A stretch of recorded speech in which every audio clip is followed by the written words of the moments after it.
Bonjour à toutes et à tous et bienvenue à ce nouveau webinaire dédié aujourd'hui à la thématique de l'utilisation efficace de la marque Calliope. Donc, ce webinaire se réserve aux organismes et aux établissements détenteurs de la certification Calliope. Bonjour à toutes et à tous. Merci Thomas de ce webinaire. Alors, pour démarrer ce webinaire, je vais vous présenter 4 gestes succès pour assurer un webinaire réussi. Alors, les personnes qui assistent fréquemment en ont l'habitude, mais je veux les présenter encore une fois pour les personnes qui n'auraient pas encore assisté à un webinaire ICPF. Donc, le premier est de couper son téléphone, en tout cas mettre en mode silencieux pour éviter d'être dérangé par les notifications ou les sonneries. Le deuxième va de pair avec le troisième, consiste à l'utilisation des différents onglets qui sont à votre disposition dans le cadre de cette diffusion.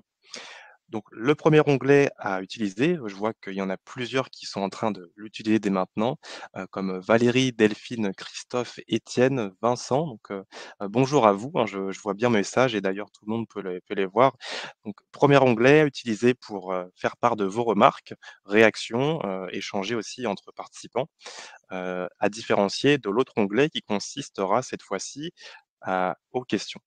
Donc bien distinguer les remarques et les questions, puisque de notre côté, avec Séverine, on va avoir plus de facilité à pouvoir faire de la modération dans la partie questions, identifier là où il y a des besoins de réponse et aussi, pour vous, vous offrir la possibilité de voter pour, ces questions puisque entre participants, vous pouvez, apporter, un pouce, en l'air ou en bas pour, faire remonter une question qui vous semblerait plus pertinente et donc, nous envoyer un signal en tant qu'organisateur qu'il y a une attente qui est partagée par plusieurs personnes. Enfin, le quatrième et dernier geste consiste à la concentration, donc si bien sur le contenu audio que visuel, puisqu'on va vous délivrer des informations sur les 2 plans aujourd'hui dans ce webinaire. Donc restez concentrés en tant que expert de la formation, je sais que vous en avez l'habitude, donc appliquez-le aussi à cet exercice de webinaire et on va pouvoir maintenant démarrer la présentation. Séverine s'est déjà présentée en 1 seconde, mais je vais lui redonner la parole. Donc, je suis avec elle aujourd'hui. Je te laisse te présenter. Oui, bonjour Thomas, effectivement. Je suis Séverine Fingal, auditrice ICPF depuis plus d'un an maintenant. J'ai arrêté de compter, mais certainement un peu plus de 120 audits à mon actif sur les différentes catégories d'actions et 20 ans d'expérience dans le domaine de la formation continue et plus de 4 ans dans le domaine de la qualité et en particulier Calliope. Et pour ma part, je suis Thomas Talby, responsable marketing opérationnel chez CPF depuis septembre 2021. Donc j'ai commencé dans la certification Calliope et la formation professionnelle avec ICPF. Donc j'ai maintenant aujourd'hui 3 ans d'expérience dans ce domaine. Je suis votre animateur aujourd'hui pour la présentation. Donc mon rôle va être de mettre en avant votre parole hein, et aussi de donner la parole aussi à Séverine pour qu'elle puisse vous faire comprendre la thématique du jour sur laquelle je vais intervenir aussi. Et je suis ravi de tous vous retrouver en ce début de mois d'août. Je vois que vous êtes encore nombreux à être en activité ou peut-être en vacances en train de vous renseigner tout de même sur la démarche qualité. Donc bienvenue à vous et je vous souhaite un bon webinaire. La présentation d'aujourd'hui va se diviser en 5 parties. Une première partie sur la présentation de ICPF, notamment pour des organismes certifiés qui ne nous connaîtraient pas aujourd'hui. Deuxième point sur l'après Calliope. Que se passe-t-il en termes de vision et d'opportunité une fois que la certification est obtenue? Troisième point sur la charte et les règles d'usage de la marque Calliope, donc dans 2 documents qui vous sont mis à disposition en tant que certifié. Quatrième point, comment utiliser la marque Calliope et enfin, cinquième et dernier point, la séance de questions-réponses, à savoir que, dès maintenant, vous avez la possibilité de poser vos questions si vous en avez déjà et l'objectif pour nous va être de traiter ces questions restantes à la fin de la présentation si, on n'aura pas eu l'occasion de toutes les traiter en amont. Donc utilisez cet onglet, il est à votre disposition à cet effet. Donc pour, démarrer sur la présentation, je vais présenter ICPF en plusieurs points, notamment 5 points. Ce sont des valeurs qui aujourd'hui nous permettent de nous distinguer sur le marché de la certification qualité, avec en premier point ce focus depuis 1995 avec notre compétence technique sur la formation et le conseil. Les personnes qui ont fondé l'activité de SCPF ont été engagés dans cette activité de formation aujourd'hui au travers de la certification qualité. Et c'est la vocation du SCPF de pouvoir contribuer à l'amélioration de la montée en compétences. L'autre point, l'une des forces, c'est la plateforme Noé qui aujourd'hui vous permet de simplifier l'ensemble de vos démarches de certification. C'est un gain de temps pour vous, de la demande, juste en passant par l'audit, mais aussi l'émission du certificat et le reste de la démarche puisque, en tant que certifié, vous passez également par l'audit de surveillance, l'audit de renouvellement, d'autres étapes que vous pouvez franchir comme l'extension ou même d'autres démarches. L'autre point, c'est, la proximité territoriale. Donc, aujourd'hui, CPF, c'est 43 salariés, dont 16 auditeurs, dont Séverine fait partie. Séverine, dans son cas, est située à Lyon, mais on a d'autres auditeurs salariés qui sont dans d'autres villes et qui permettent d'avoir un maillage dans toute la France, également, au DOM-TOM. Donc j'ai vu qu'il y avait une personne dans les participants qui était à l'île de la Réunion. Je n'ai pas son nom Et sous les oui, yeux, mais voilà, c'est on a Henri, hein. Henri. Voilà, Henri qui nous fait un coucou de La Réunion. en tout cas, on a aussi des auditeurs dans ces zones Mmh. du territoire pour pouvoir proposer des dates à chacun des organismes, en activité. Et Guyane aussi pour Philippe. Et Philippe de Guyane. Et en plus de, ces sous-traitants de ces Français. salariés, on a également, une activité en sous-traitance avec les auditeurs pour pouvoir, augmenter ce maillage du territoire et proposer des dates, à nos clients. Quatrième point sur le service client, aujourd'hui accessible depuis la plateforme Noé et notre site internet, un service qui vous permet d'interagir avec nos services, d'obtenir des réponses sur le traitement de vos demandes et aussi de vous faciliter la compréhension de votre démarche. Cinquième et dernier point, c'est le réseau. On va en reparler après puisque c'est l'un des bénéfices de la certification, c'est d'accéder à un réseau professionnel. Aujourd'hui, le réseau de SCPF est composé de 7000 structures, donc presque 6000 organismes certifiés aujourd'hui Calliope et 1200 personnes physiques certifiées au travers de la démarche de certification ICPF Pro. Donc on retrouve le Club des Bœufs qui est, une association qui a été créée à l'initiative de certifiés ICPF. Donc le Club des BE est une structure indépendante de ICPF qui vous permet de vous rassembler, d'échanger sur des thématiques de votre activité pour développer votre business. Et toujours sur la dimension de réseau, on retrouve les événements ICPF Networking. Donc le prochain aura lieu le 12 novembre. Donc la date a été communiquée en interne récemment à ICPF. Donc on va pouvoir vous informer continuellement sur cet événement qui va arriver sur la thématique qui sera de la certification Calliope Plus. On a entendu parler à plusieurs reprises d'une démarche de certification qui irait euh, sur un plan qualité au-delà de Calliope, d'une amélioration du référentiel. Et l'objectif de cet événement est d'aborder ce sujet-là et de vous y faire contribuer également dans la constitution d'une nouvelle version de ce référentiel. Au-delà de ces valeurs, aujourd'hui, nous assistons nos clients sur 13 démarches de certification, heu, composées sur donc les démarches Calliope, ICPF Pro et ISO, que vous retrouvez au centre de l'écran. Aussi une partie micro-certification sur laquelle nous intervenons depuis quelques mois maintenant avec une grande entreprise sur la certification de leurs collaborateurs pour s'assurer de la bonne pratique, de la bonne connaissance au quotidien de leur mission.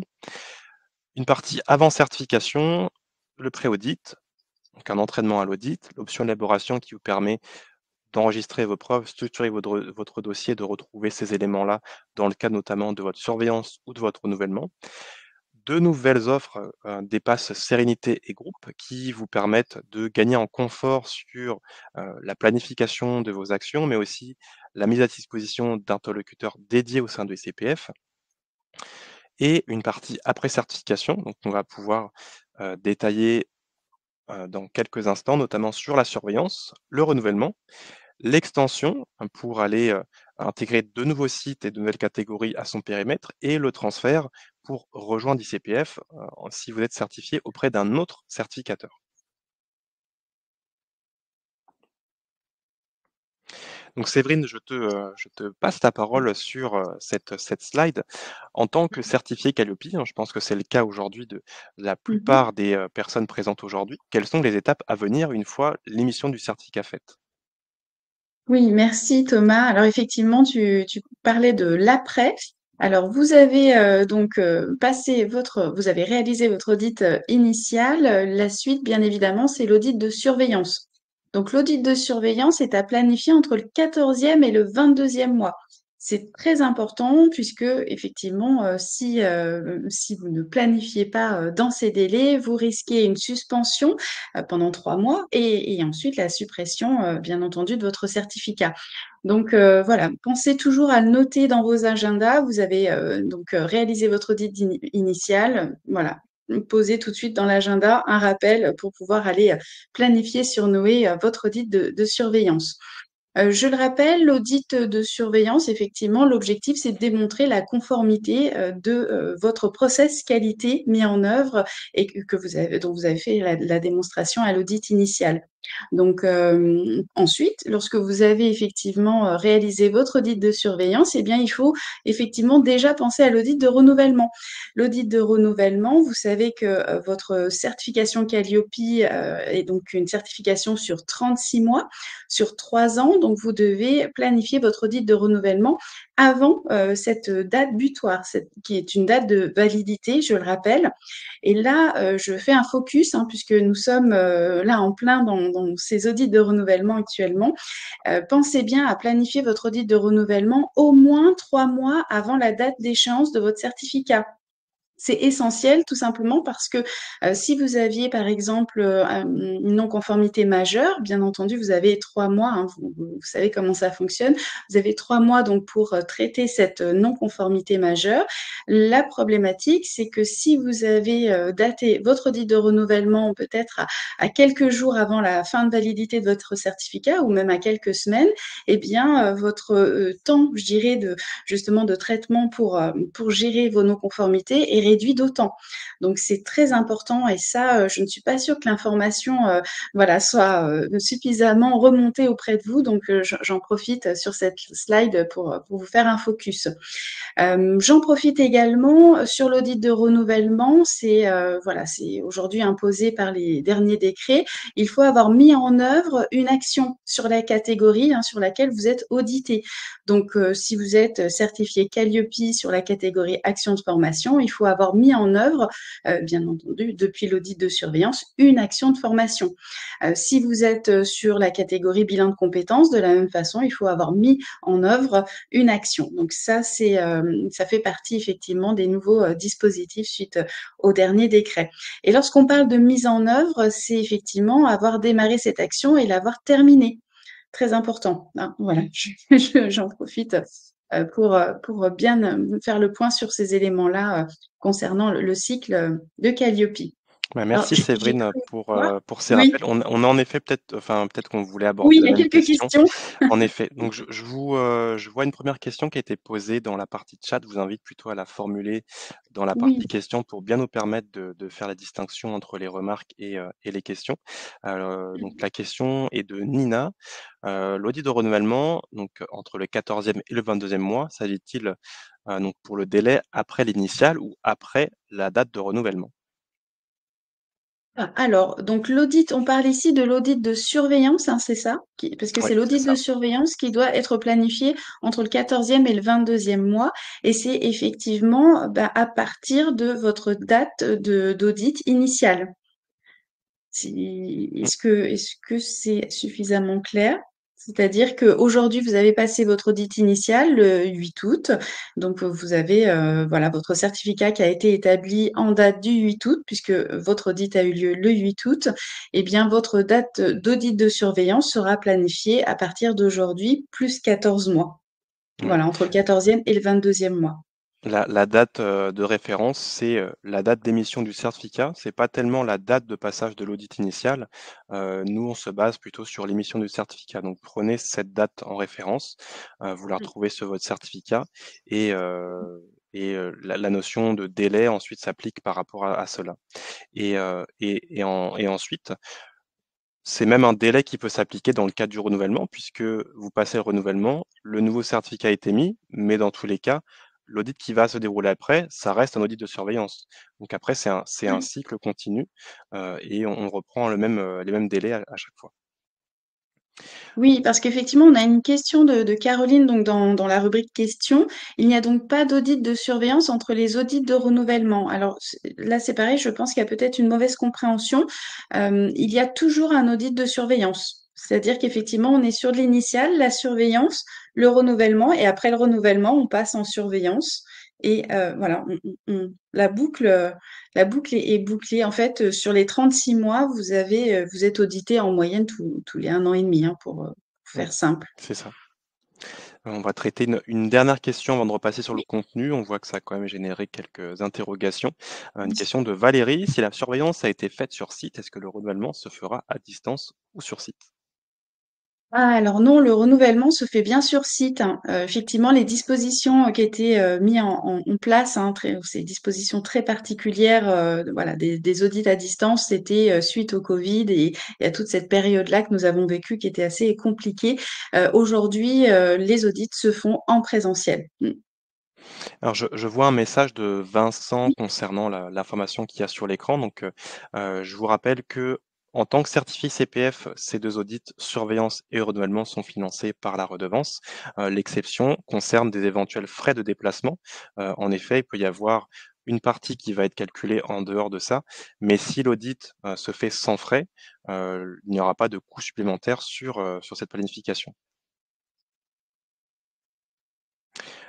Autre rappel, tant qu'on est sur, la dimension, de la redevance, c'est de bien s'assurer que vous êtes à jour de vos paiements dans la partie Noé, puisque pour poursuivre votre démarche de certification, de pouvoir effectuer une planification et réaliser un audit avec ICPF, il est important, de s'assurer qu'on est bien à jour de ces paiements. Donc, pour cela, vous avez la possibilité de retrouver les différentes factures depuis votre espace Noé. Vous avez l'information en bas de l'écran. Donc pour cela, il faut se connecter à votre compte.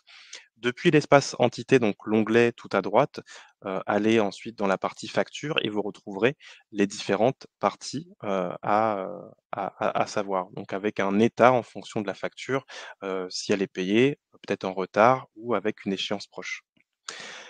Vous avez également la possibilité depuis, quelques mois de passer sur, la dimension prélèvement. Donc pour vous, il y aura moins d'actions à réaliser puisque vous assurez toujours d'être à jour de vos paiements et vous évitez de vous rendre sur la plateforme Noé afin de vérifier les informations.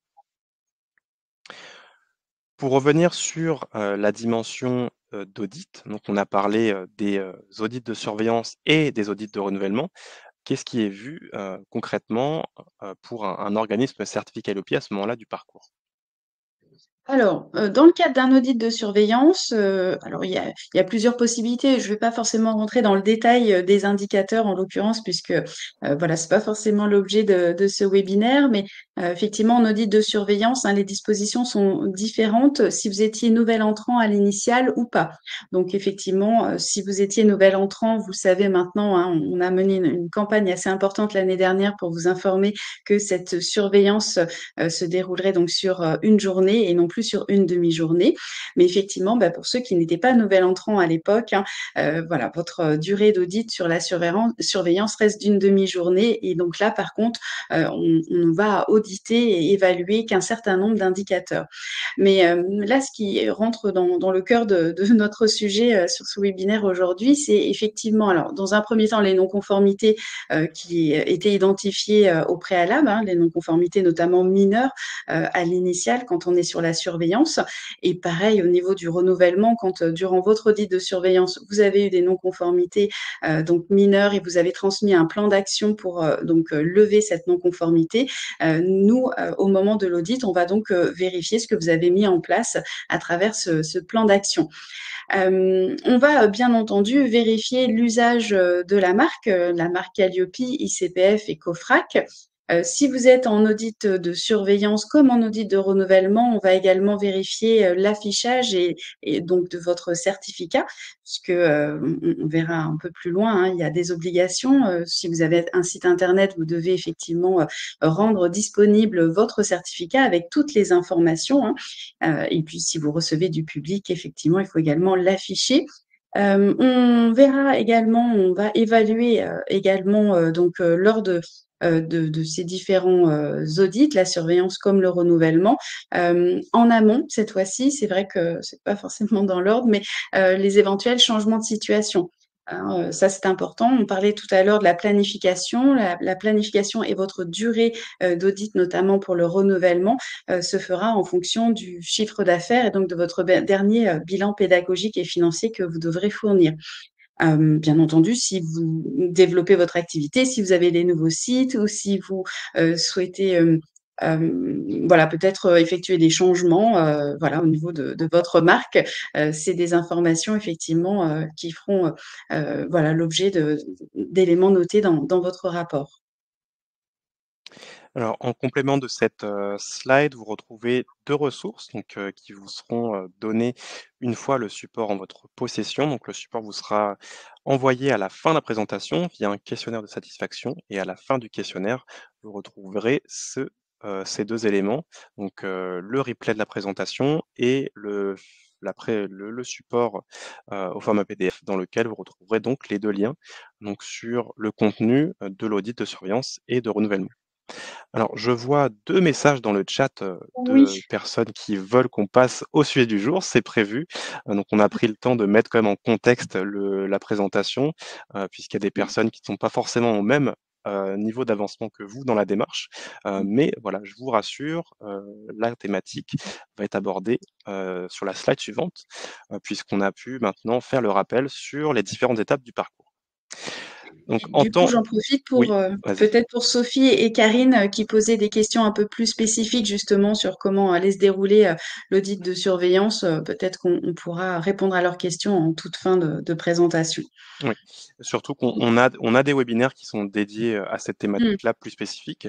Donc soit les Oui. retrouver sur YouTube ou alors, on a des ressources sur notre site internet où on pourra également en effet répondre à ces questions à la fin du webinaire si le temps nous le permet. Donc pour revenir à la thématique, donc en tant que certifié Calliope, vous avez une checklist à remplir, pour vous assurer que vous utilisez l'ensemble des informations à votre disposition pour mettre en avant, cette nouvelle, que vous êtes maintenant certifié Calliope ou que vous prolongez votre démarche soit par la surveillance ou par le renouvellement. Donc 5 points. Le premier point, c'est de télécharger le certificat Calliope qui est rendu disponible depuis la plateforme Noé, via l'espace certification puis certificat, dans lequel vous retrouverez également un lien qui vous permet d'accéder à différentes ressources, donc la charte d'usage, la charte graphique et également la charte de communication de ICPF qui vous donne toutes les bonnes pratiques pour mettre en avant la certification Calliope de manière conforme et la développer dans le cadre de votre activité. Le deuxième point, c'est de publier le certificat sur LinkedIn. LinkedIn aujourd'hui est le premier réseau social sur l'aspect professionnel, donc bien pensez à le faire sur votre page personnelle, mais aussi sur la page de votre entreprise, si vous faites partie d'un organisme ou alors si vous êtes manager d'un organisme qui a sa propre page dédiée, ce qui va permettre d'informer vos clients actuels, des clients potentiels et aussi les financeurs. Là, ce sera plutôt par email si vous en avez besoin. Troisième point, la mise à jour de son site internet. Aujourd'hui, c'est un point qui est vérifié, dans le cadre des audits de surveillance et de renouvellement. C'est un point qui doit être assuré pour la communication auprès de ses clients, de s'assurer que le certificat est disponible sur le site, si vous en avez un. Mais au-delà du certificat, il y a aussi, la possibilité de pouvoir intégrer la mention sur le site internet que l'organisme est certifié Calliope. Ça se fait au travers notamment du bloc marque en intégrant bien sûr la dimension du périmètre d'activité. On en reparlera plus tard, mais voilà. Ajoutez ce logo sur le site internet en plus du certificat pour vous assurer que tous les visiteurs de votre site soient informés de cette avancée en termes de qualité aussi, c'est un synonyme aussi pour eux d'un accès, au financement. 4e point, de mettre à jour ses supports de communication. Donc on va pouvoir détailler, les supports concernés par la suite, mais c'est important de pouvoir mettre à niveau sa communication dans le même cadre que son site internet pour s'assurer que dès lors qu'on va présenter, un document à un client, à un potentiel, client, c'est de s'assurer que la communication Calliope soit à niveau également. Le 5e point, c'est le développement de son réseau professionnel. Donc avec ICPF, vous avez la possibilité de le faire de 2 manières différentes. Vous avez déjà choisi de le faire aujourd'hui par, la participation à un webinaire. Ça vous permet de rentrer en contact entre certifiés. Donc vous avez un espace qui vous est dédié aujourd'hui pour, échanger. Voilà, le fait de pouvoir poser des questions ensemble, d'interagir est déjà un point sur le développement de votre réseau. Ça peut se faire au travers de LinkedIn, donc on en a parlé pour l'annonce du certificat, mais aujourd'hui, vous avez aussi la possibilité de rejoindre des communautés, des groupes, notamment la page LinkedIn de CPF, le groupe également puisqu'on a, un groupe sur lequel vous pouvez publier vos contenus. Donc le nom est différent, vous pourrez les retrouver en tapant ICPF sur LinkedIn et d'interagir aussi avec, ces personnes. Et enfin, ICPF Networking, donc j'en ai parlé, en introduction. Vous aurez également la possibilité de vous rencontrer en physique et d'aborder des thématiques de votre activité. Les networkings sont souvent l'occasion de pouvoir échanger vos pratiques et de vous informer sur des opportunités business. Il y a parfois des clients qui, sont informés d'appels d'offres en échangeant avec d'autres personnes et qui peuvent y participer, les remporter et du coup, pouvoir élargir leur activité. Pour faire le focus sur les, référentiels qui sont à votre disposition sur Noé, donc, je vous présente, les 3 différents. Je vous rappelle également comment y accéder sur la plateforme. Donc ça se fait en 4 points. Premier point, c'est bien de se connecter à Noé avec un compte, qui est bien rattaché à votre certification. On a parfois des clients qui ont plusieurs comptes, donc bien s'assurer que vous utilisez le bon, sur lequel vous retrouverez le certificat actif et donc la possibilité de retrouver le certificat et les documents associés.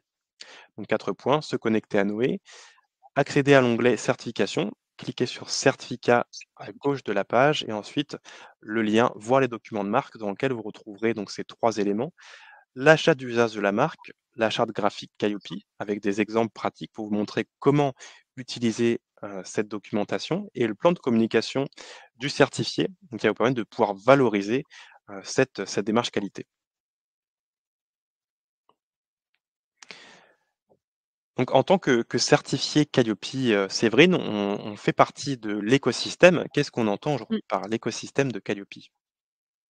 Alors l'écosystème, Calliope, c'est effectivement dans un premier temps bien noter que, bah, Calliope, il s'agit d'une marque, hein, d'une marque, visuelle et une marque graphique et donc qui appartient à l'État.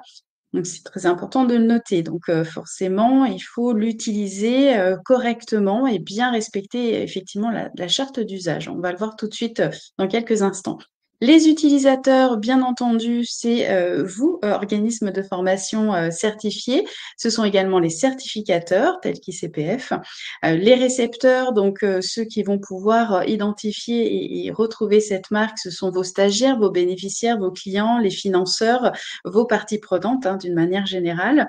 Et les garants de la certification, c'est-à-dire, bah, ceux qui sont susceptibles aussi de mener des contrôles et donc vérifier, le bon usage, de la marque, ce sont les organismes certificateurs, bien entendu et toutes les instances de labellisation et donc la DGESIP et donc, pour ceux qui ne connaissent pas, la Direction générale de l'enseignement supérieur et de l'insertion professionnelle et les évaluateurs des établissements d'enseignement supérieur.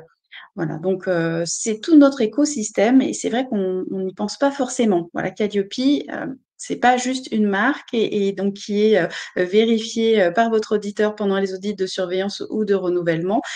Voilà, ça peut être effectivement vérifié et ça peut remonter, voilà, à notre niveau et à d'autres, instances de contrôle. Donc faites attention à l'usage de cette marque. Alors, on retrouve avec, la marque Calliope plusieurs éléments, notamment le logo et le certificat. Aujourd'hui, à quoi sert le certificat Calliope et qu'est-ce qu'on retrouve comme type d'information dessus? Donc le certificat Qualiopi, va permettre donc d'identifier votre organisme. Donc c'est, également pour cette raison, hein, qu'avec les derniers décrets, vous avez cette obligation de communiquer, voilà, de manière exhaustive. Donc c'est-à-dire concrètement, vous allez, télécharger enfin rendre accessible ce certificat sur votre site internet, mais dans son entièreté. J'insiste sur ce point-là parce que, certains d'entre vous et on le voit pendant, nos audits, vous n'allez mettre en avant que, par exemple, le numéro de votre certificat ou juste une capture d'écran voilà, d'une partie de votre certificat. Attention, c'est l'ensemble hein, du document qui doit être effectivement communiqué. Donc comme ça, les parties prenantes, l'écosystème dont on vient de parler à l'instant pourra toutes les parties prenantes pourront donc identifier les catégories d'actions sur lesquelles vous êtes certifié.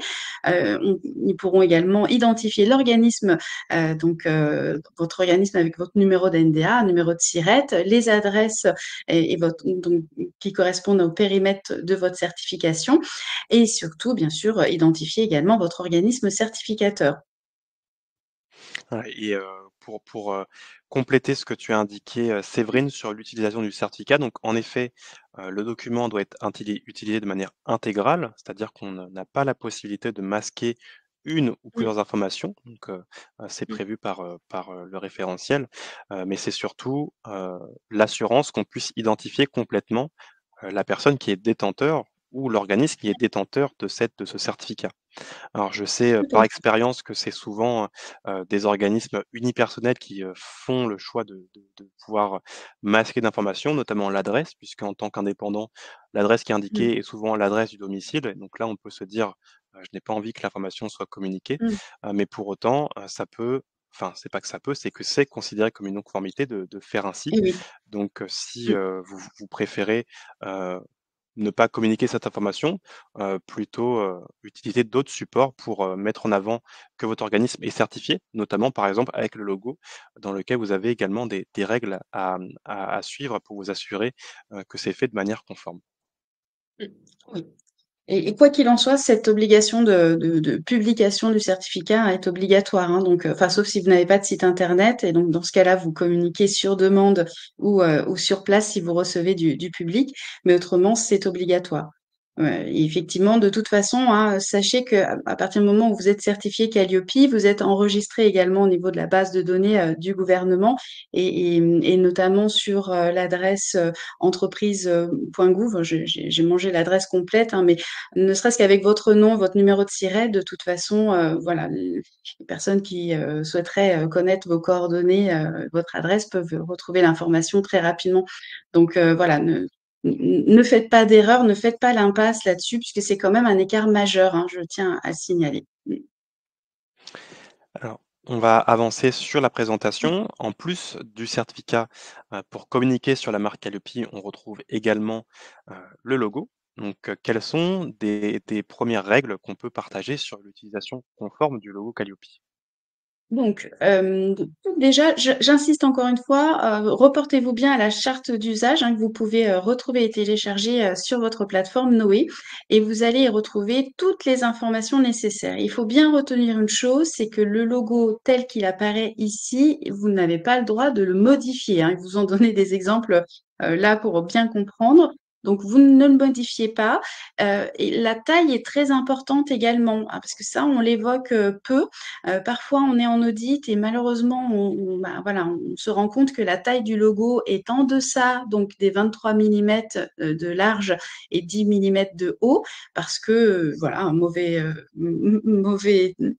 format. Je ne sais pas comment vous l'avez téléchargé, mais du coup, le logo est trop petit et là, dans ce cas-là, si c'est trop petit, effectivement, c'est également non conforme, hein et parfois, ça, c'est vrai que vous pouvez avoir du mal à le comprendre, mais c'est bien noté ici dans la charte d'usage.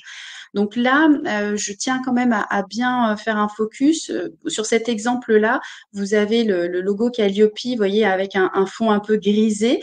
Attention, hein, le logo Qualiopi doit toujours être utilisé sur un fond blanc. Donc voilà, j'insiste sur ce point-là puisque c'est vrai qu'il nous donne cet exemple-là pour bien comprendre les zones, voilà, autour du logo. Mais comprenez surtout que la marque Qualiopi, cette marque visuelle, doit toujours être sur un fond blanc. Voilà. Mmh. Mais en tout cas, le certificat Qualiopi, est toujours téléchargé, enfin l'unique version aujourd'hui est sur fond blanc, qui permet Mmh. justement de s'assurer que les zones de protection sont bien respectées. Mais il y a aussi une zone de protection en dehors de cette zone blanche, ne pas, la rapprocher, d'un autre élément, et risquer que cette zone soit empiétée. Donc à moins Oui. de pouvoir utiliser un outil qui vous permettrait de détourer, ce logo, Mmh. il n'y a pas de risque d'avoir une conformité dessus. Mais voilà, Oui. assurez-vous bien de pas De vouloir plus modifier. tenter d'essayer. Voilà, Oui. exactement. Et Et d'ailleurs, je remercie Hélène, voilà, qui nous partage effectivement, voilà, son expérience hein, par rapport à la taille du logo sur sa plaquette. Et a priori, de pas grand-chose, voilà, elle aurait pu avoir une non-conformité, effectivement, parce que en dessous de 23 millimètres, hein, surtout de long, autant en hauteur, on n'a pas trop le problème, mais sur les 23 millimètres, voilà. Parfois, vous mettez le logo en tout petit parce que la plaquette est peut-être petite ou parce que vous avez trop de choses à y noter. Et malheureusement, ça peut être très compliqué pour vous. Mmh. Et on retrouve, au même titre d'autres exemples, de communication qui seraient, non conformes sur le logo. Donc comme Séverine l'a dit, le logo, s'utilise tel quel, il n'est pas à modifier et on retrouve donc, différentes versions. Donc, 2 premiers exemples qui sont plutôt réservés, à l'État, donc, à l'État français. Le premier exemple avec la mention du ministère du Travail, donc ça, ce n'est pas autorisé. Le deuxième point que vous retrouvez, c'est, l'ancienne version du logo qui est aujourd'hui utilisée uniquement par le ministère du Travail en tant que certificat Qualiopi et même en tant que certificateur, on n'avons pas la possibilité de l'utiliser. Et après, ce seront plutôt des modifications, du logo, appliquer une transparence, modifier la typographie. Donc là, ça nécessiterait déjà, heu, plus de compétences en termes graphiques pour arriver à Oui. changer la typographie. Mmh. Ensuite, Mmh. la couleur, ça par contre, on pourrait le faire. Ça peut parfois être tentant de se dire: «Tiens, j'ai envie d'associer la Mmh. couleur de mon organisme aux couleurs du logo». Donc, attention à ça également. Et donc c'est pas seulement sur le texte, c'est aussi sur, les flèches qu'on retrouve à droite, et après ce serait d'appliquer des effets. Et l'autre point serait donc de déformer le logo. Je pense que cette erreur serait la plus probable puisque quand on Mmh. manipule le logo, bien s'assurer qu'on garde les mêmes dimensions et qu'on ne va pas, soit le resserrer ou l'allonger, ce qui mènerait à du coup à déformer la forme originale. Mmh. Thomas, si je puis me permettre, on a Oui. Patricia qui nous demande idem pour le site internet. Oui, idem, hein, c'est-à-dire que cette taille est à respecter. Souvent, d'ailleurs, on voit ce problème de dimension de logo trop petit dans vos signatures de mail. Parce que là, cette taille-là minimale concerne la communication du logo, peu importe les supports, plaquettes, imprimées, PDF, signature de mail ou bien tout simplement sur votre site internet. Oui. Mmh. Donc effectivement, Patricia, attention à la taille du logo, voilà, la taille minimale, même sur le site internet. Et surtout, surtout, faites attention aux signatures de mail. Ouais. Puis, quitte à l'utiliser, autant qu'il soit bien visible. Donc là, on est vraiment sur Oui. sur des tailles qui sont assez petites. Donc en effet, vous avez la possibilité de l'utiliser, faites-le savoir. Bon après, on va pas non plus l'imprimer Mmh, sur, 2 kilomètres, mais, profitez-en pour bien faire savoir que l'organisme est conforme mmh, à ce référentiel et que vous êtes intégré dans cette démarche. J'ai vu d'autres, questions. Alors peut-être qu'on a eu des personnes qui sont arrivées plus tard, mais je vous rappelle que les mmh, questions, c'est plutôt à mettre dans l'espace questions pour qu'on les identifie. J'en avais vu une, qui concernait l'utilisation du logo mmh, Datadog proposé par Delphine. Donc on voit parfois des logos Datadog sur des sites, est-ce bien mmh, obsolète? Oui, aujourd'hui, Datadoc ne permet plus, mmh, d'accéder, à n'importe quel financement, donc mmh, son utilisation est obsolète. En revanche, mmh, ce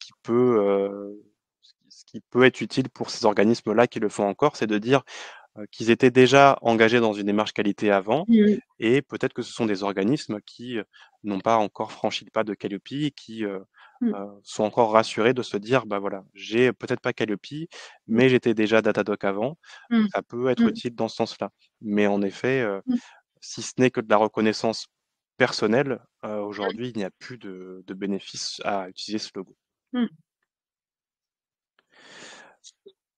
Alors, on va passer à la slide suivante, hein, toujours sur l'utilisation du logo, cette fois-ci en tant qu'organisme, Oui. prestataire d'actions concourant au développement des compétences. Quelles sont, les règles en tant qu'organisme pour le logo Calliope?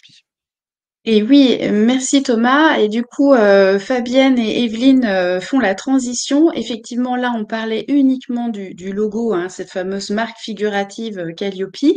Mais c'est très bien parce que vous êtes parfaitement informés. Elle s'utilise avec cette phrase obligatoire, hein, c'est bien noté, mention obligatoire à compléter par le prestataire de formation, c'est-à-dire vous, les organismes de formation.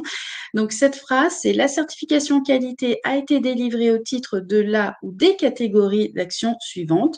Deux points, effectivement, bah, c'est donc au pluriel ou au singulier, hein, vous modifiez, hein, et donc vous allez ajouter action de formation ou pourquoi pas validation des acquis de l'expérience, bilan de compétences. C'est à vous d'ajouter effectivement les catégories sur lesquelles vous êtes certifié.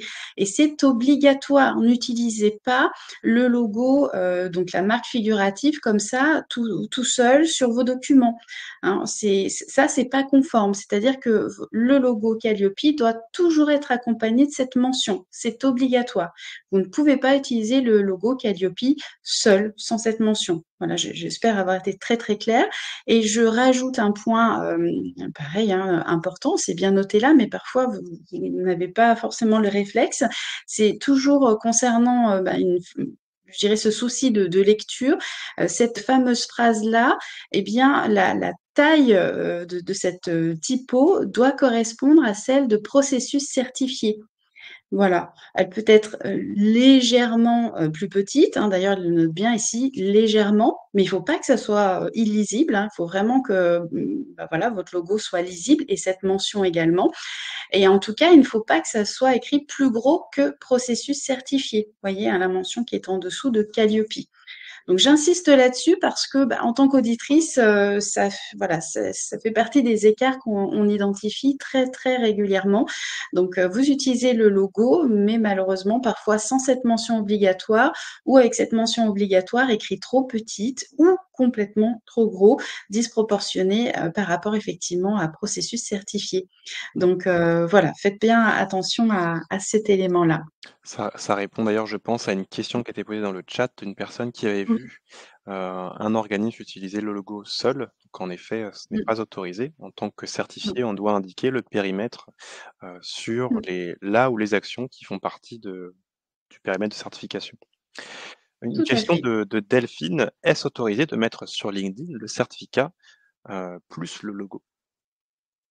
Ah beh, bien entendu, encore une fois, l'idée, c'est de valoriser, votre processus qualité, votre certificat. Vous pouvez, bien entendu, le rendre disponible sur votre profil LinkedIn et la marque, donc là, si vous utilisez la marque Calliope en plus, alors à voir comment est-ce que vous l'utilisez la marque Calliope, hein. Ce sera aussi une transition pour la suite, puisque je le rappelle, cette marque Calliope peut être utilisée, d'une manière globale par rapport à votre catalogue de prestations, hein, d'actions, mais ne peut pas être, notée sur une formation en particulier. Donc et c'est vrai que souvent sur les réseaux sociaux, on va peut-être valoriser, bah, la prochaine session, la prochaine action de formation ou la dernière peut-être le dernier bilan de compétences avec, peut-être une promotion sur un tarif attractif et là, si vous mettez le logo sur une action en particulier, eh bien là, c'est non conforme. Donc c'est pour ça effectivement avoir, le logo, voilà, à quoi est-ce que vous pensiez exactement en termes de communication par rapport à ce logo? Mmh. S'il est apposé, pour valoriser, votre organisme de formation d'une manière générale, oui. Par contre, s'il est apposé sur, voilà des une action en particulier, ça ne sera pas conforme. Mais on va le voir en détail, Ouais, juste après. et d'ailleurs pour bien comprendre, cette raison-là, c'est que, Calliope aujourd'hui ne certifie pas une action de formation. Calliope certifie l'organisme de formation dans sa globalité, donc on ne peut pas dire, Mmh. que c'est la formation qui est certifiée. C'est bien l'organisme et donc en termes de communication, il faut s'assurer que, ce soit le même message qu'on renvoie, aux Mmh. clients ou par différentes parties prenantes. Tout à fait.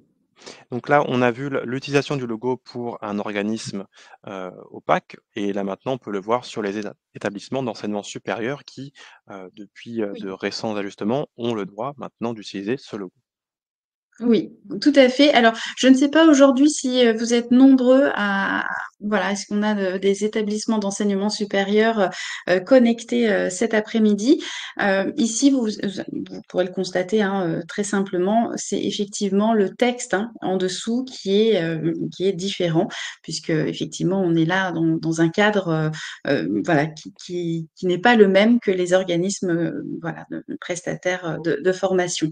Donc ici, la même règle, hein, vous pouvez le constater, cette mention obligatoire qui est apposée est écrite de manière lisible et quand vous regardez processus certifié, bien, effectivement, la typo est légèrement plus petite que processus certifié, mais c'est parfaitement lisible et surtout, ce n'est pas écrit plus gros.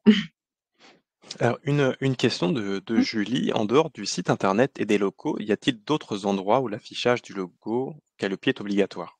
LinkedIn, signature de Alors, mail, attestation, autres documents? là, on parle bien du logo Calliope, c'est ça?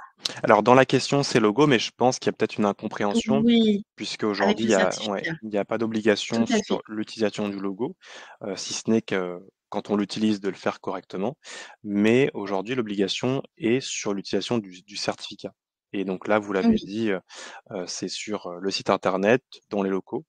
Mais, bah, je te laisse compléter Séverine, mais je pense qu'aujourd'hui, il y a pas d'autres, obligations. Non, pas d'autres obligations. L'obligation, c'est le certificat qui est effectivement disponible sur votre site internet si vous en avez un et dans vos locaux. Et là, je rajouterais bien sûr lorsque vous recevez du public dans vos locaux, hein. Et là, je pense à nos formateurs entrepreneurs qui travaillent depuis chez eux, qui sont peut-être sur des formations même des fois 100% en distanciel ou qui interviennent ben, en intra, ou en tout cas à l'extérieur de chez eux, hein, de leur adresse siège social, lorsqu'ils ne reçoivent pas de public. Dans ce cas-là, il n'y a pas l'obligation d'afficher le certificat dans votre salon. C'est, voilà, mais je le dis parce que parfois vous êtes un petit peu stressé, voilà, vous avez votre audit qui arrive et vous vous dites, bon, ben voilà, comme vous recevez votre auditeur ou auditrice chez vous, puisque c'est là où vous travaillez, et bien effectivement, vous dites, mince, je vais avoir une non-conformité si je ne l'affiche pas dans mon bureau.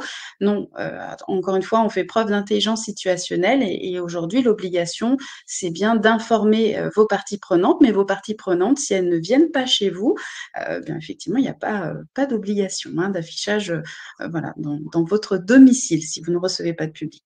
Autre question dans la même lignée, question qui vient d'être posée par Karine: lorsqu'on anime une formation chez un client, faut-il afficher le certificat dans la salle? Ah, merci Karine pour cette question. Effectivement, c'est voilà, j'allais oublier, mais c'est une question qui revient souvent en audit.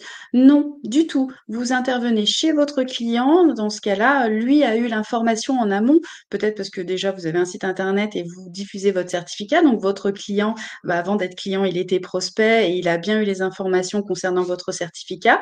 Peut-être même que vous lui avez transmis une copie par mail. Donc, mais là, non, vous intervenez chez votre client qui est donc voilà certainement votre commanditaire et vous assurez l'action de formation, mais ce ne sont pas vos locaux. Donc non, là, il n'y a pas d'obligation à ce jour. Pour aller plus loin d'ailleurs sur l'utilisation du logo Calliope, on retrouve, 3 exemples qui, sont aujourd'hui mis à disposition depuis les, documents de la plateforme Noé. Donc vous pouvez retrouver comment mettre en place votre propre communication avec l'utilisation des différents logos. Donc, 3 modèles disponibles. Le premier, donc le plus simple, mais qui aura le moins de portée, sera votre logo ainsi que le logo Calliope. Donc on retrouve bien, le respect de la distance, de protection, la zone de protection, la mention du périmètre de certification avec, la taille qui, est réglementaire. L'autre niveau, donc c'est, votre logo, le logo Calliope et l'identification de ICPF en tant qu'organisme certificateur, ce qui viendra ajouter une marque à votre communication. Et enfin, le troisième et dernier niveau, c'est d'intégrer, l'identification du COFRAC qui, assure à ICPF de pouvoir délivrer la certification, qui vient d'ailleurs renforcer cette puissance en fait, puisque aujourd'hui on peut avoir, différents organismes certificateurs. On en a une trentaine aujourd'hui sur le marché. Il y en a qui n'ont pas l'accréditation, qui peuvent la perdre et donc de bien, assurer que l'organisme certificateur est bien autorisé, peut avoir, un degré de communication plus important. Donc vous avez ces 3, ces trois exemples disponibles sur Noé et que vous pouvez utiliser pour insérer le logo de votre organisme et de l'avoir prêt à l'emploi.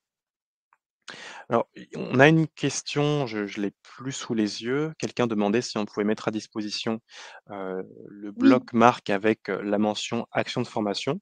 oui. On n'a pas aujourd'hui cette possibilité. On va y travailler, dans les semaines, voire mois qui arrivent, mais aujourd'hui, le moyen le plus simple qu'on vous propose, c'est de télécharger le bloc marque dans lequel vous intégrez votre logo et ensuite de pouvoir ajouter à l'écrit la mention, sur l'action de formation. Oui, tout à fait, c'était Laurie qui posait cette question, Oui. Mais en tout cas, on a bien identifié ce contenu qui vous aiderait à avoir une communication plus simple, dans lequel vous aurez simplement à utiliser votre logo d'organisme sans avoir à ouais. intégrer le périmètre. Ça, ce serait super pour eux. On a Benoît également qui nous demande, voilà, de connaître la taille de la police, hein, cette fameuse, en ce qui concerne le processus certifié. Alors, malheureusement, je ne sais pas, je ne pourrais pas répondre, puisqu'en fait, la taille de la police va changer en fonction de la taille du logo. Alors, le logo, il doit faire au minimum 23 millimètres, hein, de large, mais du coup, si vous l'agrandissez, ben, de facto, processus certifié sera écrit plus gros. Voilà. Donc, effectivement, au niveau de cette taille de police, bon, à vous de voir visuellement, lorsque vous écrivez, cette phrase-là, si ça correspond plus ou moins à processus certifié. Alors, je réponds à Odile, les 3 blocs que vous avez sous les yeux, donc vous, en l'occurrence, c'est le troisième, peuvent également être utilisés en signature de mail. C'est d'ailleurs une Mmh. action qui a été, proposée. C'est un réflexe à avoir de bien, heu, l'ajouter dans vos signatures puisque vous serez amené à communiquer avec, différentes parties prenantes. Ce sera Mmh. d'autant plus efficace pour, informer, toutes ces personnes. Tout à fait. Mmh. Alors, on va passer à la suite de la présentation, donc la, 4e partie, donc comment communiquer efficacement avec la marque Calliope. Donc quels sont, les rappels qu'on peut faire, Séverine, sur l'utilisation Oui. du logo? Donc, rappel, la marque doit être utilisée dans son intégralité sans modification, sans ajout ou suppression. Vous l'avez bien compris. Là, d'ailleurs, on voit bien cette marque figurative ici à droite. Vous devez l'utiliser telle qu'elle et faire attention à sa taille si vous comptez effectivement modifier sa taille. La marque doit toujours être accompagnée de la ou les catégories d'action. C'est essentiel. N'oubliez pas, n'oubliez rien. Là, je pense à nos certifiés qui sont partis sur des extensions récemment. Ben, pensez bien à mettre à jour votre logo Calliope. Très important. Elle s'associe effectivement à votre logo sur des supports donc de communication générale, hein, on le précise bien ici. Effectivement, mettez en avant votre processus qualité, mais bah, tant qu'à faire, mettez en avant votre organisme avec votre logo.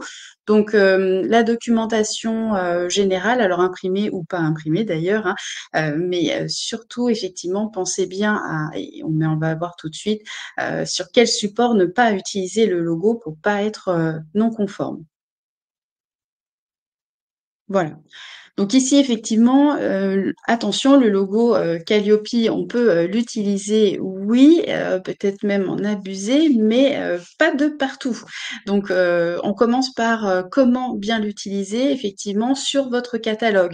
Alors quand on parle de votre catalogue de formation, attention, on parle de votre catalogue en général. Donc ça peut être sur la page de couverture, ça peut être, dans le cadre de la présentation de votre organisme de formation.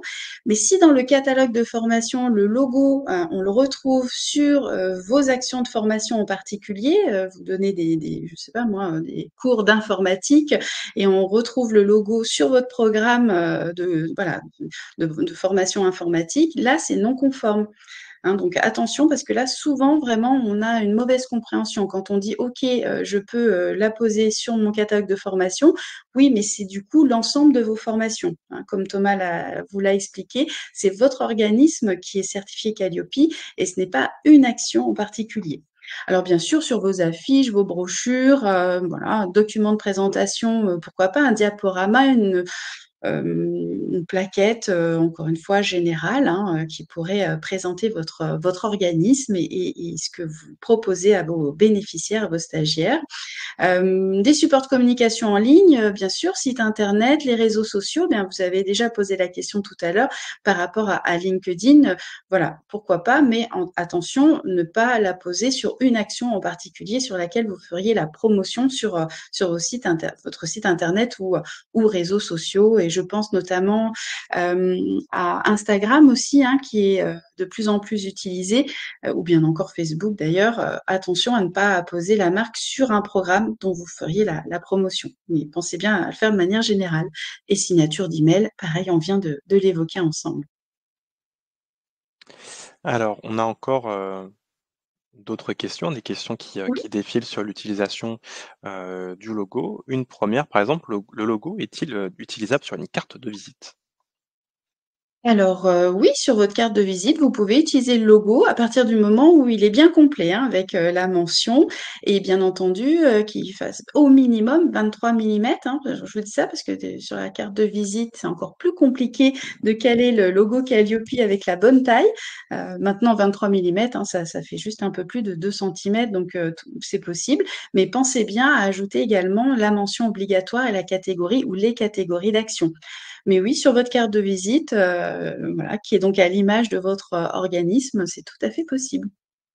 Ah, une question vient d'être posée qui a été posée par Laurent, je ne l'avais jamais vue, on va voir Ah, ton avis, Séverine. Le logo de mon organisme est situé au-dessus du logo Calliope. Est-ce conforme?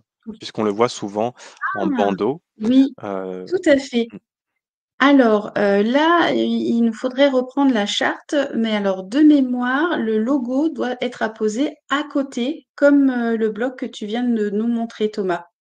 Heu je ne vais pas vous dire de bêtises, mais autant la mention, elle peut être positionnée à sa guise, hein, puisqu'il n'y a pas, c'est pas noté dans la charte d'usage qu'il y avait une obligation d'apposer cette, fameuse ligne et catégorie d'action, exactement en dessous du logo.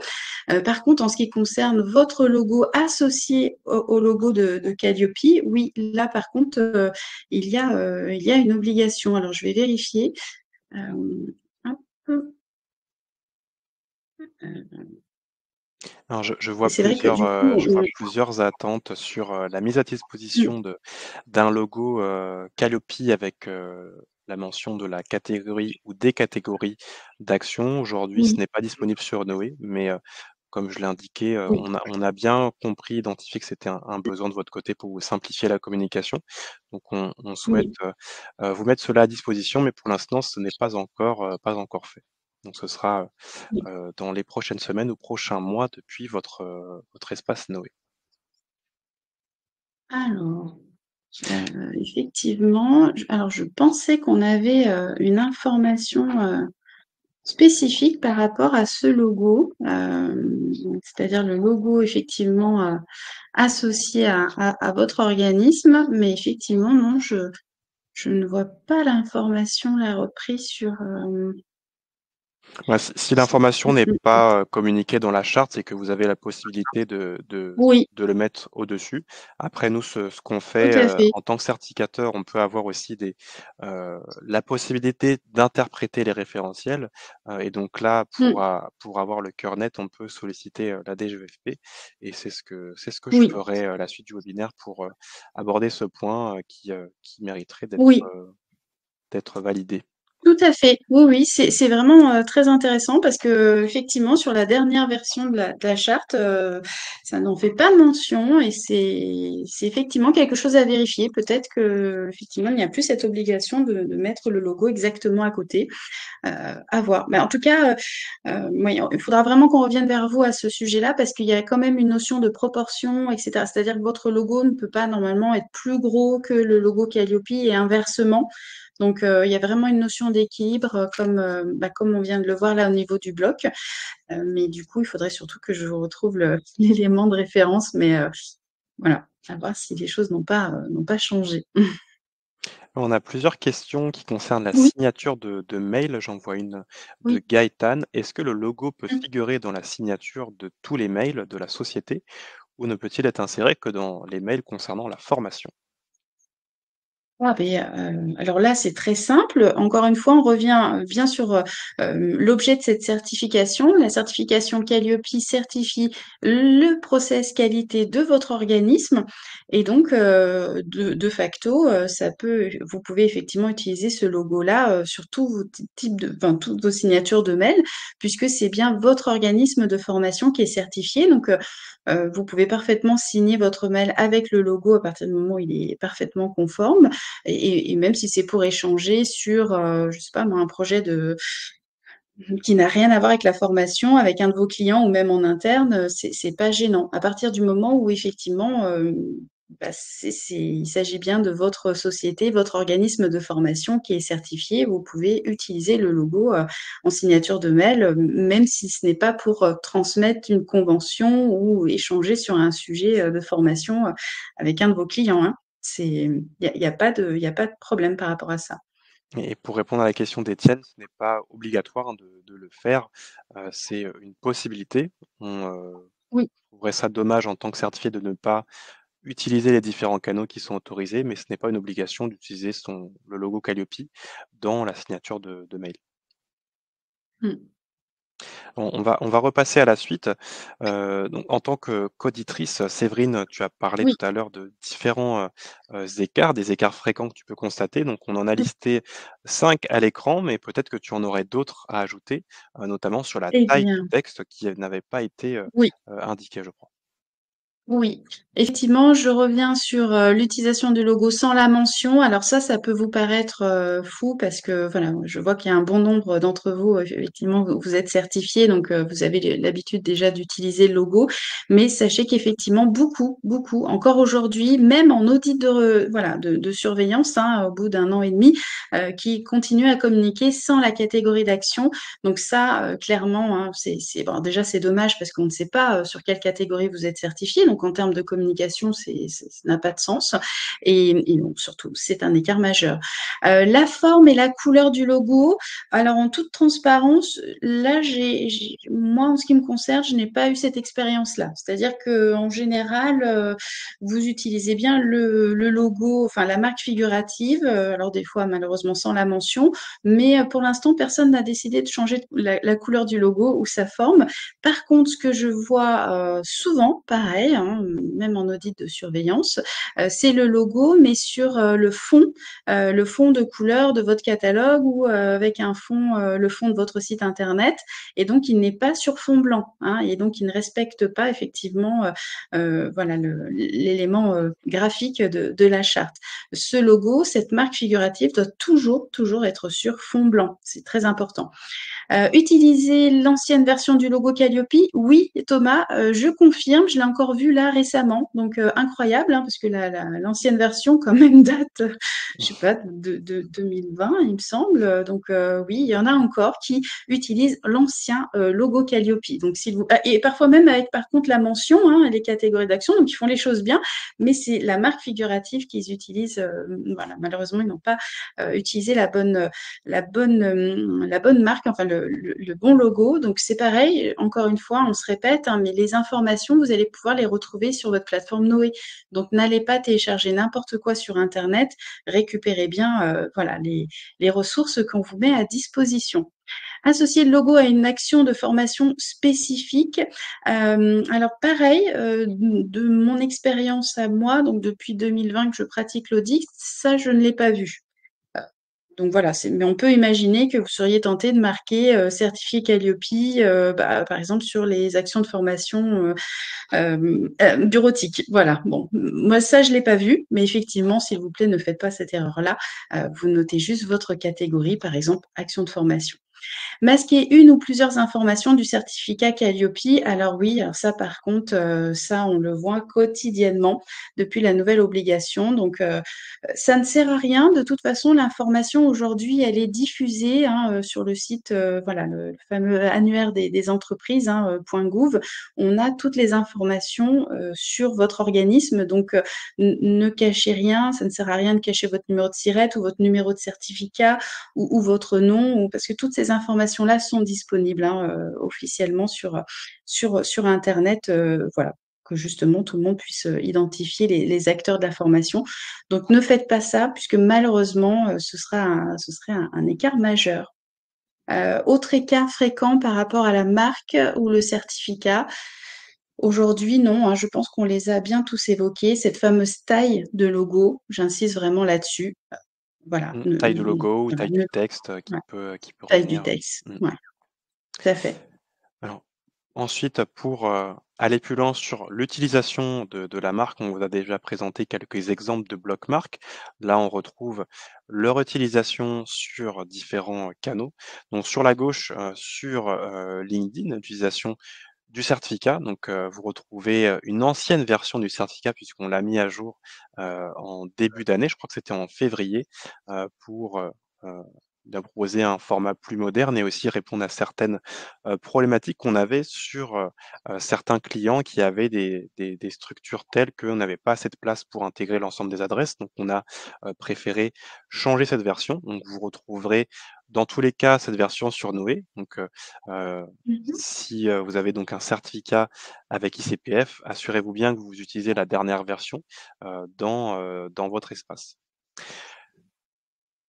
Autre possibilité au-delà du certificat, on l'a vu, c'est le bloc marque, donc qui a été présenté avec les 4 marques, donc le logo de l'organisme, le logo Calliope qui fait bien référence à la catégorie d'action certifiée, l'identification de ICPF et du COFRAC. Donc là, on retrouve, ce message d'une cliente qui avait également identifié, son auditrice qui la remerciait donc sur, ce passage et cette certification.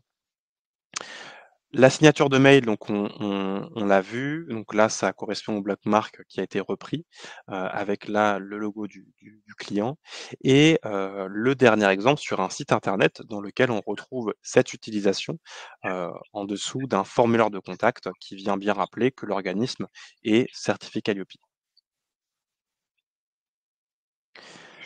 Alors, du coup, Thomas, excuse-moi, je me permets d'intervenir puisque quand même cette histoire d'utilisation du logo, du placement du logo par rapport au logo Calliope, ça me titillait. Mmh. On a bien l'information dans la charte d'usage. En fait, OK. l'information, c'est la slide juste après la forme du logo. C'est-à-dire qu'on a présenté tout à l'heure ce qu'il ne faut pas faire avec le logo, c'est-à-dire le déformer ou changer les flèches de couleur, etc. Et bien, juste après cette slide, on a effectivement la slide qui correspond au placement de logo. Donc, effectivement, il y a bien une obligation voilà, de placer son logo d'une certaine manière, en fait, hein. Donc, voilà, je ne savais plus où est-ce que j'avais eu l'information, mais c'est tout de suite sur je ne vais pas te dire de bêtises, c'est la slide numéro 6 de la charte, parce qu'il n'y a pas de numéro de page, mais normalement c'est ça. Donc Donc c'est ça, pour ça ça, hein, je vous invite, comme vous êtes tous bien connectés, à aller récupérer la charte sur Noé et vous allez retrouver ça, hein, c'est la 6e slide. mmh. Et voilà, ça vous explique bien, effectivement, il y a parce que vous pouvez pas coller votre logo complètement, il faut respecter voilà, une certaine distance. Et effectivement, ça se positionne bien comme tu l'as présenté avec le bloc. Donc ça se présente bien pardonnez-moi, à gauche du logo. On a d'ailleurs plusieurs questions, sur l'accès aux Mm. documents, donc je vois qu'il y a des personnes qui, souhaitent avoir un rappel Oui. dessus. Donc pour accéder à vos documents, d'usage de marque, il faut déjà Mhm. commencer par se connecter sur Noé. Ensuite, vous accédez à l'onglet certification. Une fois dans l'onglet certification, vous avez sur la partie de gauche, une rubrique certificat. Et une fois sur cette partie-là, vous avez un bouton en bas de page, qui, vous invite à retrouver les documents, liés à l'usage de la marque. Donc vous allez être renvoyé ensuite vers un espace, documentaire dans lequel vous retrouverez l'ensemble des informations et des référentiels, donc les blocs-marques, les documents du ministère du Travail pour, effectuer cette communication conforme. Mhm. Donc, on approche de la fin du webinaire. On va maintenant faire un dernier focus sur la partie contrôle. Aujourd'hui, qui contrôle Mhm. cet usage de la marque Calliope? Donc concrètement, bien sûr, ICPF, hein, en tant qu'organisme certificateur, c'est effectivement, on veille à ce que vous utilisiez correctement l'usage de la marque et bien sûr la diffusion du certificat. On en a parlé tout à l'heure, hein, la DGESIP, l'État d'une manière générale, hein, on pense à la DRET en l'occurrence, mais bon, pas que. Vos stagiaires, vos bénéficiaires, les organismes certifiés, vos concurrents vont vérifier effectivement si vous respectez aussi la règle du jeu. Donc c'est important voilà, de faire attention à cet usage. Quand est effectuée la vérification, en ce qui nous concerne, nous, on va procéder à cette vérification durant les audits de surveillance et de renouvellement. Maintenant, voilà, peut-être que on pourrait avoir des réclamations provenant de d'autres parties prenantes, hein, nous indiquant effectivement que vous n'utilisez pas correctement la marque. Et dans ce cas-là, on sera dans l'obligation d'effectuer un contrôle et de vous en informer. Quelles sont les règles en cas de non-conformité? Notification effectivement envoyée par ICPF, hein, donc on va vous informer de cet écart. Délai de traitement, ça ne change pas, c'est toujours 30 jours. Si non-conformité persistante, suspension avec un délai de 15 jours avant retrait de la certification et de l'usage de la marque. Et là, j'ai vu qu'il y avait une question tout à l'heure à ce sujet. Effectivement, lorsque vous êtes suspendu, lorsque votre certificat est suspendu, de facto, vous ne pouvez plus utiliser la marque. Donc, c'est une obligation de supprimer la marque dans ce cas-là. En cas de poursuite d'usage abusif, malgré les retraits, malgré le retrait, pardon, cela peut déboucher à des sanctions. Donc, faites très attention, hein, ça peut être un vrai booster pour vous de communiquer avec la marque Calliope, mais faites-le correctement. Merci pour ces, dernières informations, Séverine. Donc, passe à Oui. la conclusion du webinaire, donc en 2 Alors, points. juste, Oui. pardon, Thomas, je prends une seconde parce qu'on a Fabienne qui nous pose une question et qui est très très pertinente. Elle dit, c'est un délai de 3 mois parce que un écart sur l'usage de la marque, c'est une non-conformité majeure. Alors, merci Fabienne pour cette remarque. Non, effectivement, la particularité, c'est que sur l'usage de la marque, ou en tout cas sur le certificat Calliope, c'est une non-conformité majeure, oui, mais attention, c'est spécifique à l'utilisation de la marque et diffusion du certificat. Et là, c'est 30 jours. Du coup, vous n'avez pas 3 mois, mais bien 30 jours. Donc voilà, je me permettais juste de rebondir avant de conclure parce que c'est important. 30 jours, c'est autre chose quand on pense avoir 3 mois. Voilà, ça C'est peut avoir sûr, des conséquences. c'est sûr. Bah, merci pour cette information. Donc, conclusion en 2 points. Donc pour revenir sur l'essentiel de la présentation, au travers de l'utilisation de la marque Calliope, vous retrouvez l'utilisation de votre certificat et du logo, sur lequel doit bien faire figurer le périmètre de certification avec, là ou les catégories d'actions certifiées, à utiliser uniquement pour des certifications d'ordre général, donc qui vont bien concerner l'organisme de formation dans sa globalité et non une action de formation spécifique. Le deuxième point, c'est que lors de l'audit de surveillance et de renouvellement, une attention particulière est apportée à cette utilisation de marque, puisque vous aurez eu plusieurs mois d'accordés au travers de la démarche certification sur ce bénéfice-là, hein, qui est bien entendu d'utiliser la marque. Donc, on va pouvoir identifier sur votre site internet, dans vos locaux, si l'audit se fait effectuer là-bas, si le certificat est bien présent et si l'utilisation répond bien aux différentes chartes. Et enfin, donc, que cette utilisation non conforme peut donner lieu à, différentes situations, notamment des suspensions, voire des retraits, voire sanctions, hein, si, en cas de notification par SCPF, il n'y a pas, de traitement qui est fait de votre côté et qui, dans tous les cas, vous amène à l'impossibilité d'utiliser la marque Calliope et donc de la faire savoir dans votre écosystème. Donc c'est la conclusion du webinaire. Je vais faire quelques rappels avant de passer aux questions-réponses.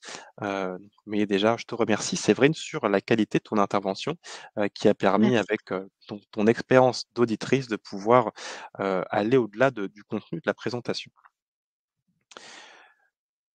Donc, je rappelle que, le support au format PDF sera accessible pour vous à la fin, donc après avoir complété un questionnaire qui vous sera envoyé par email, donc qui sera envoyé directement à la fin de la présentation et que vous aurez accès également au replay, qui, va charger, en quelques minutes. Donc, si vous arrivez à la fin, du webinaire et que vous ne retrouvez pas le replay tout de suite, c'est que la vidéo est encore en train de charger.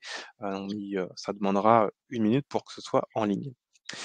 L'autre point, c'est, la partie, planification de vos actions. Donc sur la surveillance ou le renouvellement, si vous êtes dans cette situation-là, donc on refera un focus sur les délais. Je vois qu'il y a eu des questions en ce sens, sur la partie questions et également la possibilité de vous rendre sur Noé pour effectuer d'autres démarches, peut-être, la planification d'un audit en initial, une demande d'extension ou alors, l'obtention d'autres démarches, notamment sur la certification ISO, la certification pro.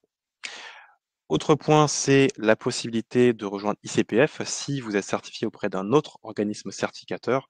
Donc l'action est possible depuis Noé en vous créant un compte et en effectuant une demande de transfert. Et pour les autres, demandes, vous avez toujours un accès à, la plateforme Noé via le service client pour effectuer vos différentes demandes. Alors, on va maintenant, s'occuper des questions. Est-ce qu'il y a du contenu, Séverine, que tu souhaites voir, maintenant avant que je regarde ce qu'il y a? Oui, alors, on a par exemple Laurent, sur le logo de l'organisme de formation, donc le texte de la page, 6, hein, concernant, le fait qu'on puisse, adjoindre, le logo au, logo Calliope. Effectivement, ce n'est pas une obligation, hein, donc c'est bien marqué, alors après, je ne suis pas sûre d'avoir du coup bien saisi la la demande de Laurent.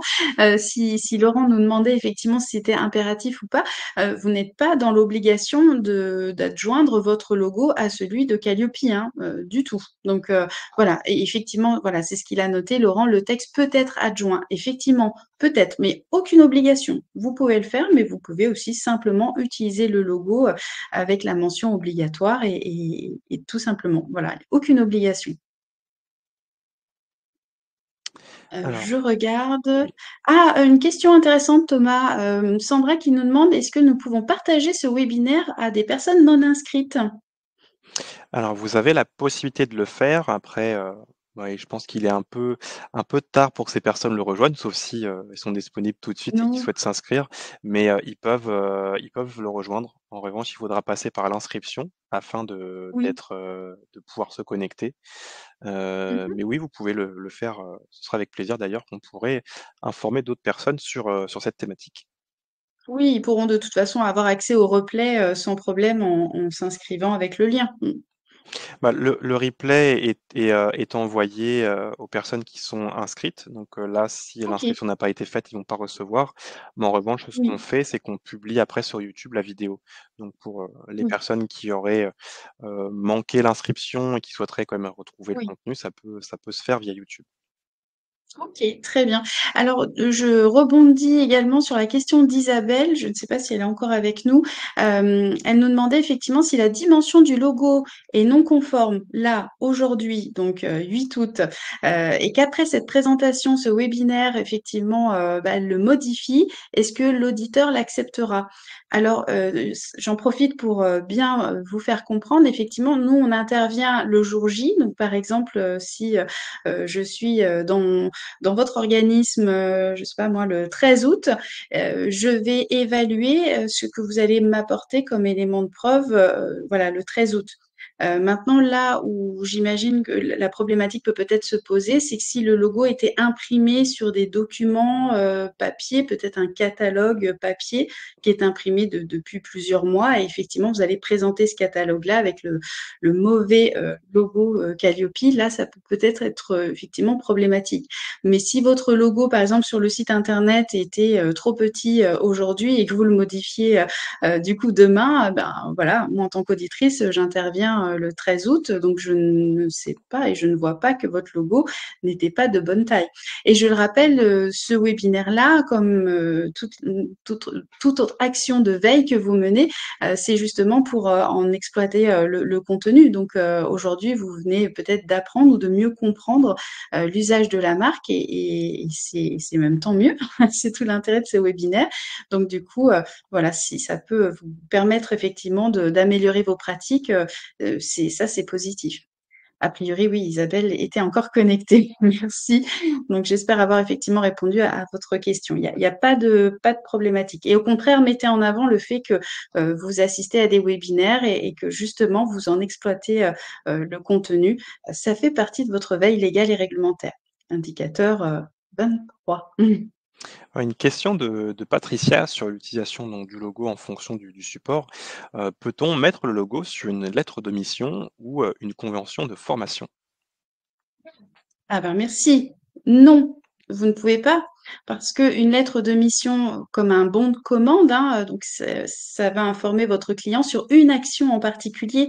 Et je le rappelle, c'est votre organisme qui est certifié et non pas cette action donc qui va apparaître sur cette mission.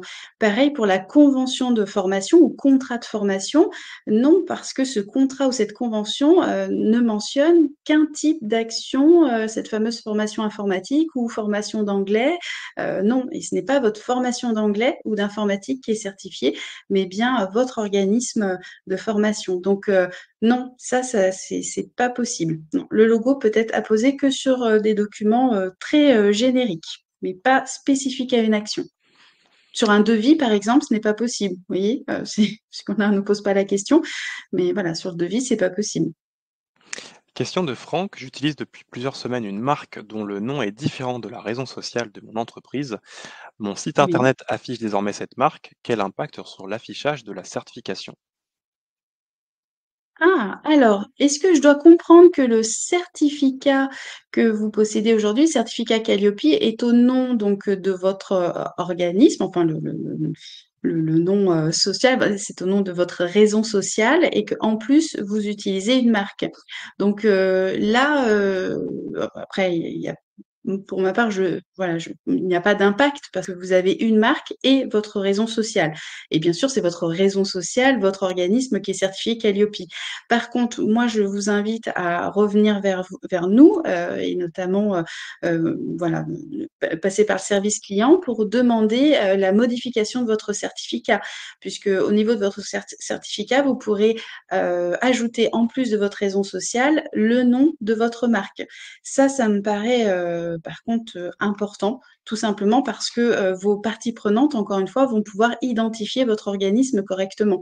Parce que si effectivement votre certificat qui est affiché sur votre site internet s'appelle, je sais pas moi, c'est au nom d'une entreprise XY et qu'en fait votre marque c'est ABC, vous voyez, c'est pas très pertinent. Voilà, il risque d'avoir un petit problème d'information.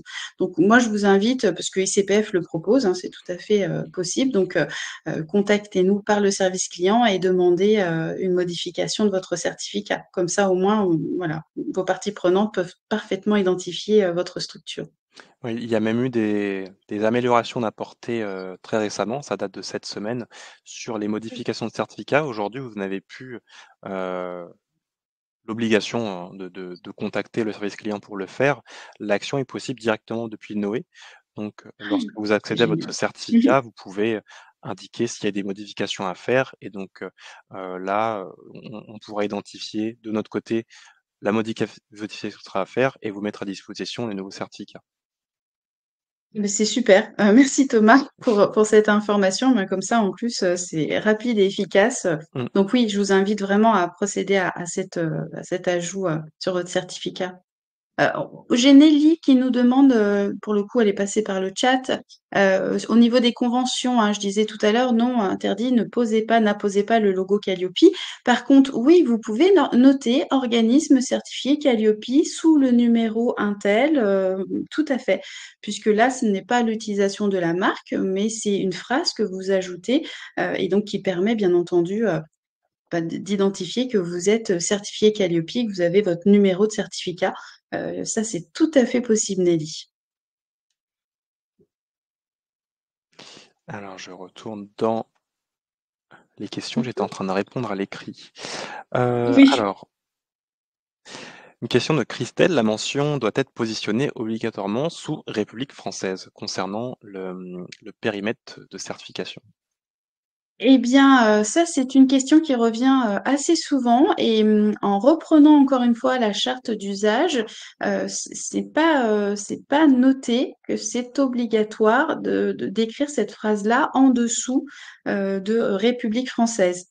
Donc, et ça, c'est vrai que ça a fait, l'objet de différents débats entre entre professionnels.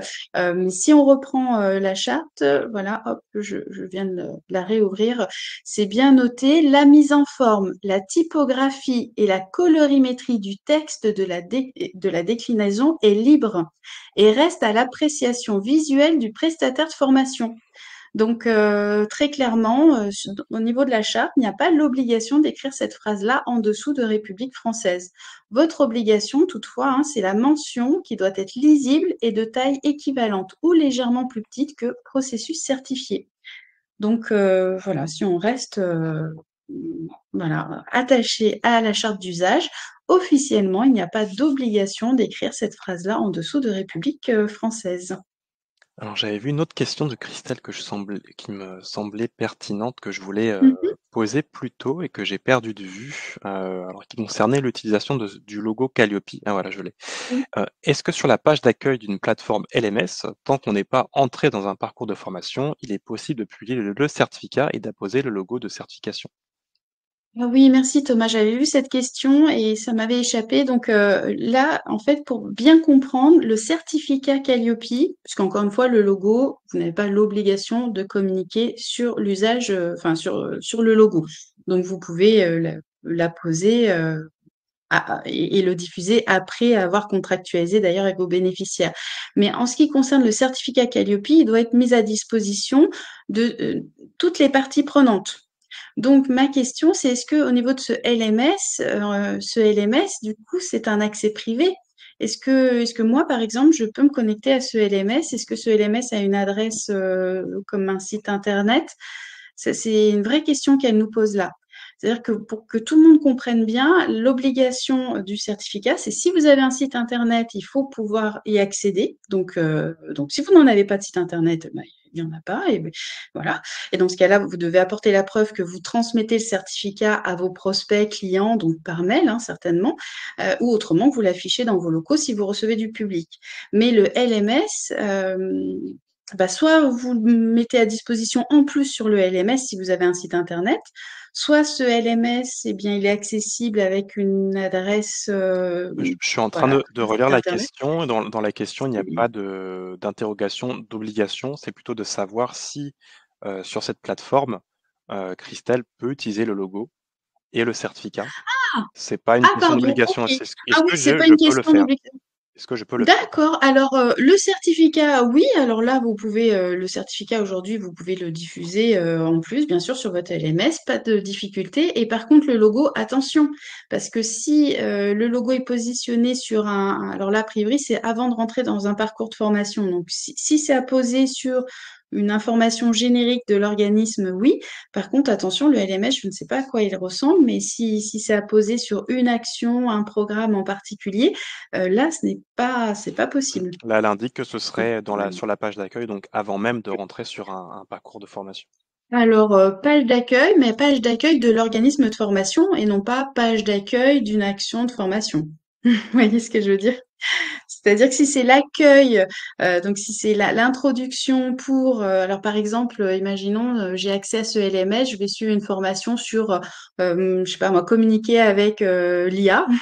Eh bien, si effectivement le sujet c'est uniquement cette communication sur l'IA, ben ça veut dire qu'en fait je suis déjà sur une action spécifique.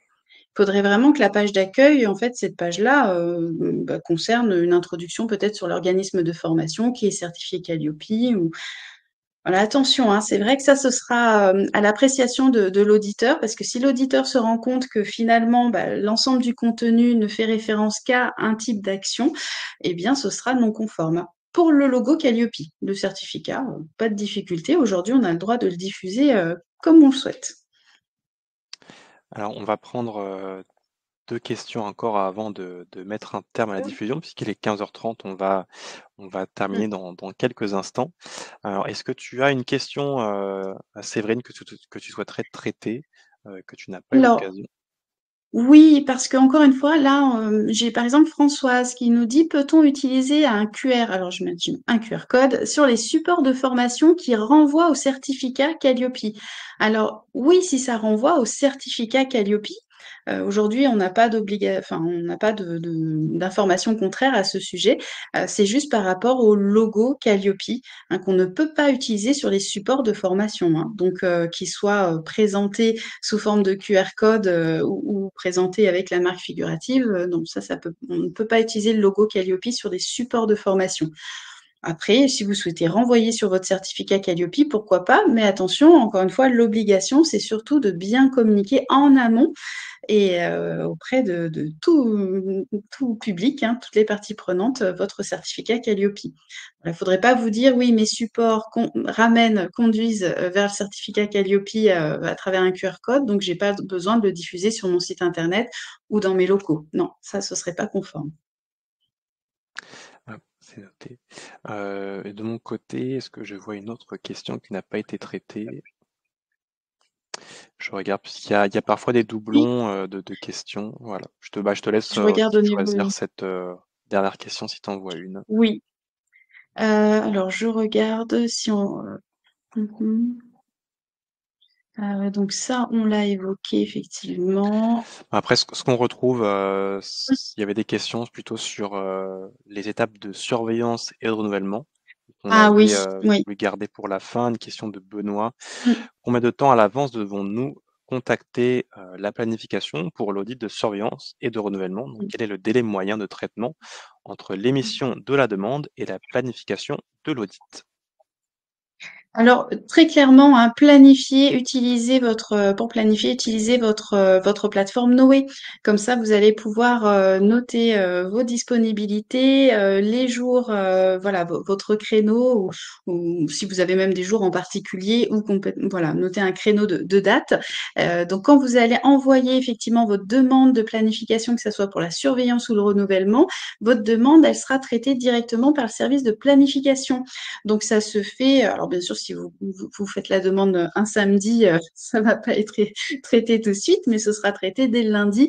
Voilà, on a un service planification qui est au top et donc qui va récupérer votre demande et donc bah, tout simplement procéder à une recherche d'auditeurs à proximité puisque voilà, l'idée c'est que on vous envoie pas un auditeur qui fasse 300 kilomètres pour venir vers vous. Donc ils vont, voilà, vérifier vos disponibilités et les disponibilités de l'auditeur ou de l'auditrice et ils vont vous transmettre une proposition et vous aurez donc 72 heures, pour la valider, toujours sur la plateforme Noé. Donc vous voyez, ça se fait très simplement en quelques clics et avec ça, bah, effectivement, vous aurez votre date d'audit. Donc c'est assez rapide, hein, il n'y a pas de sujet là-dessus. Je rappelle juste une chose, faites attention au renouvellement planifié, hein, bien 3 mois à l'avance. Comme ça, vous êtes sûr d'avoir la date qui vous convient et surtout, vous ne vous retrouvez pas bloqué à gérer des non-conformités à la dernière minute, hein. Voilà, Mmh, c'est surtout sur ce point-là que j'insiste.